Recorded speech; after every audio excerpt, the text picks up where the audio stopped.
New Orleans Saints Training Camp 2023 edition is officially over. That's Erin Summers. I'm Todd Graffagnini.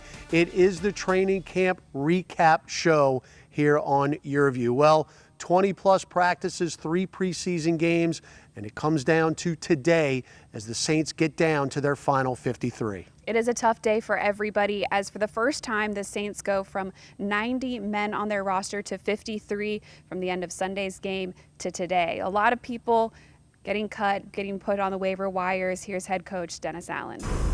Always a tough day when you have to make a lot of roster moves, which we had to make today. We're at 53 now. And look, we had to release some good players. There's still a lot to be done in terms of the roster with the practice squad and things of that nature, so that process never really ends.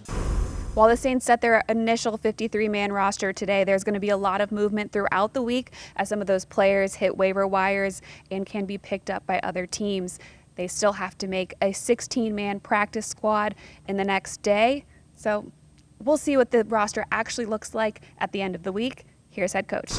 There's a lot of moves that happen within the first, call it month of the season, really. There's a lot of up and down off the roster, practice squad, off the practice squad. There's generally a pretty good amount of movement throughout the league. I have no idea, as I sit here right now, what any other transactions happened across the league, really. So obviously we'll take a look at the transactions today, and you know, there's a claiming process that goes on. There's veterans that get released off of other teams. So we're always looking for any way that we can maybe improve our football team.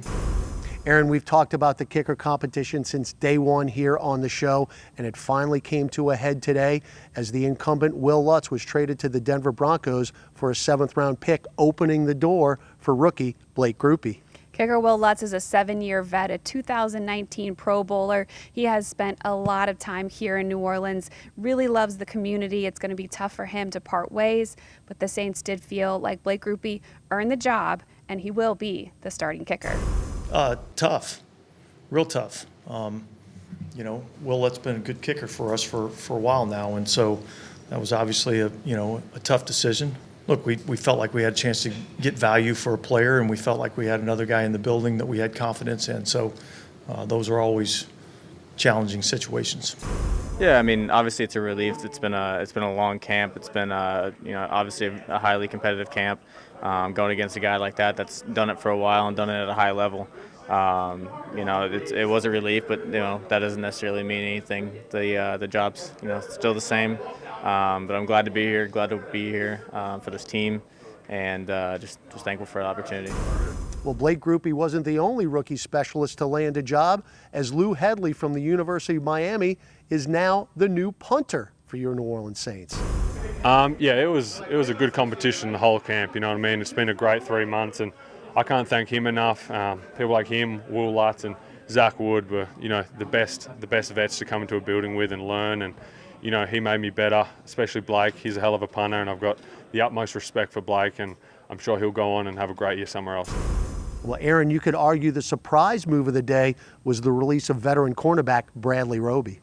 It's been a competition at cornerback between Paulson Adebo and Alontae Taylor. Looks like Adebo has solidified that outside corner spot opposite of Marshawn Lattimore, leaving Alontae Taylor as your starting nickel.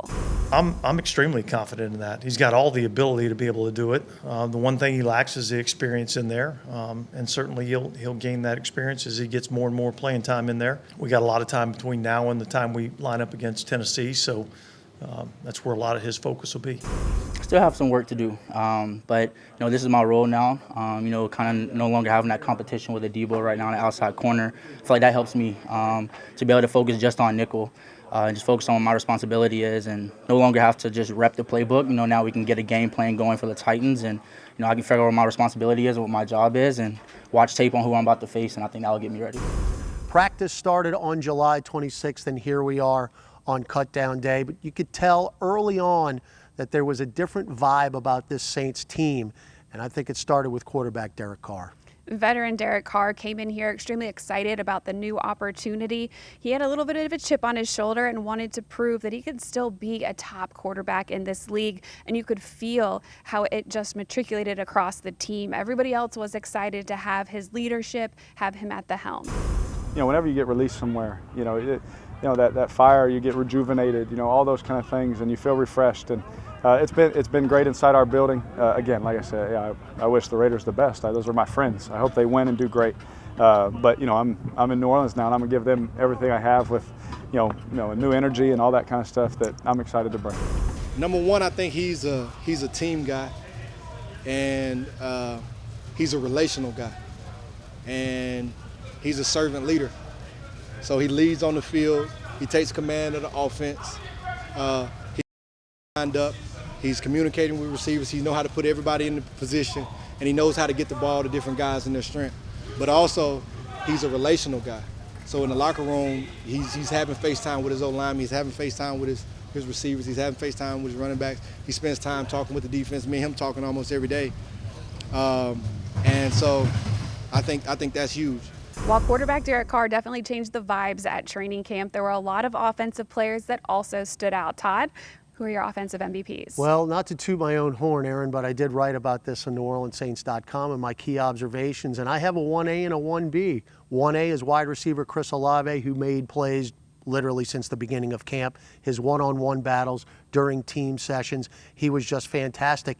And then it's hard to argue what Juwan Johnson did at the tight end spot. And you listen to Derek Carr and how he talked about Juwan throughout camp, and you could just tell the trust factor was there, and he continued to not only make plays, but big chunk plays that moved the chains. All right, Erin talked a little offense. How about your defensive MVPs? I'm going to cheat and go with the entire defensive line. Takeaways was a big focus early on in camp. We saw them really start to produce and be able to turn the ball over, and it started a lot with the defensive line, an area that saw so much turnover earlier this year. Really solidified themselves with the pressure they were applying to the quarterback, lots of strip sacks, starting with somebody who's been here for a while, Malcolm Roach. He stood out. We saw our first-round pick and defensive tackle Brian Brzee had a phenomenal camp and really stood out in that last game against the Chargers. And then a new addition in Colin Saunders. He's come in and been a great veteran presence for this line.